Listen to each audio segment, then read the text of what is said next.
বন্ধ্যাত্ব দু ধরনের হয়। হ্যাঁ, একটা হলো ফিমেল বা মহিলা বন্ধ্যাত্ব, যেটা হচ্ছে গাইনোকোলজিস্ট এবং ইনফার্টিলিটি স্পেশালিস্ট তারা কাজ করেন, এবং পুরুষ বন্ধ্যাত্ব যেটা আছে সেটার কাজটা ইউরোলজিস্টের কাজ।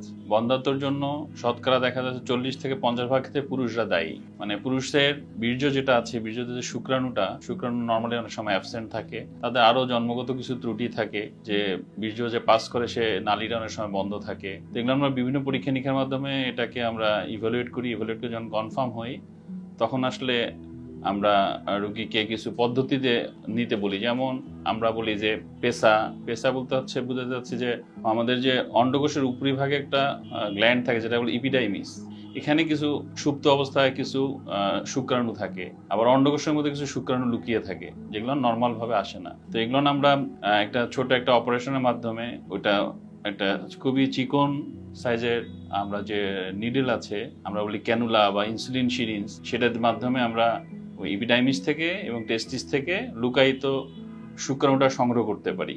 তারপর সেটাকে প্রসেস করে পরবর্তীতে আমরা যে ইক্সি বলি, আমরা একটা পদ্ধতি আছে বা আইভিএফ, পরবর্তী পদ্ধতিতে আমরা এটা হেল্প করি। এভাবে আসলে মানে মেল ইনফার্টিলিটির ইভ্যালুয়েশন এবং রুগীকে তৈরি করা এবং হচ্ছে রুগীর যে শুক্রাণুটা সংগ্রহ করার কাজটা, এটা ইউরোলজিস্ট করে থাকি আমরা।